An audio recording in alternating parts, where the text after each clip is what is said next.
নমস্কার। নমস্কার। নমস্কার।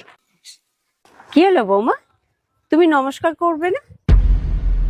আমার মনে হয় তোমার বাপের বাড়ি থেকে তোমায় কিছু শেখায়নি। না না, এরকম কোনো ব্যাপার নয়। নমস্কার আন্টি। তা বোন, কোথাও যাওয়া হয়েছিল নাকি? হ্যাঁ, এই কাছাকাছি একটা সবজি বাজার আছে, ওখানেই যাচ্ছি দুজনে। ও, তা হেঁটেই যাচ্ছ?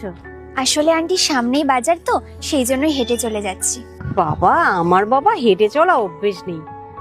আমরাও যাচ্ছি, ওই সামনে একটা মল আছে না, বেশ দামি দামি জিনিসপত্র কিনতে পাওয়া যায়, ওই সমস্ত জায়গায় আমরা কিছু দামি জিনিসপত্র কিনবো। এই তো গাড়ি চলে আসবে। আমার বৌমা এমনি গাড়ি চালায়, কিন্তু আজ আবার আমার ওই বেয়ান ড্রাইভার পাঠাচ্ছে, তাই আজকে একটু ড্রাইভারের জন্য ওয়েট করছি। কিন্তু মা, ড্রাইভারটা যে কখন কারটা নিয়ে আসবে সেটাই বুঝতে পারছি না।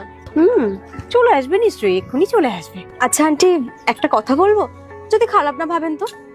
আসলে আপনার বৌমা তো পনে একটা কার আনতেই পারতো, তাহলে আর কি আপনাদেরই জার্নি করতে সুবিধা হতো।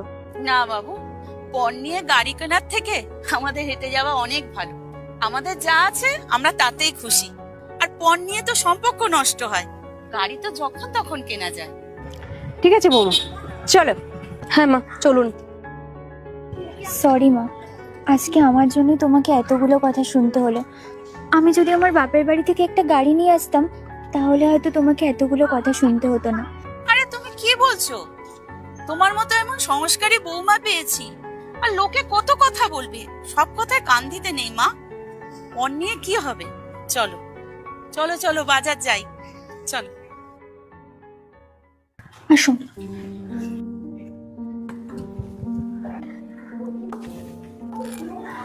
মা, কি হলো?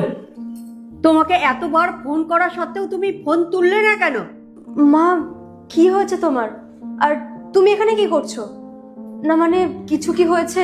হাত ধরে আছো, কি হয়েছে বলো না মা। তার আগে তুমি বলো, তুমি কি করছিলে? মা আসলে আমি একটু গান শুনছিলাম তো, ওই জন্য ফোন করেছিল, আমি আর শুনতে পাইনি ফোনটা। ও, মানুষের ইমার্জেন্সির থেকেও বড় তোমার গান শোনা? মানে কি হয়েছে একটু আমাকে খুলে বলো না। বিষয়টা আমি তোমাকে বুঝিয়ে বলছি। আসলে আমি একটা কাজের জন্য বেরিয়েছিলাম, তখনই দেখলাম আন্টি রাস্তায় হঠাৎ অসুস্থ হয়ে গেছে।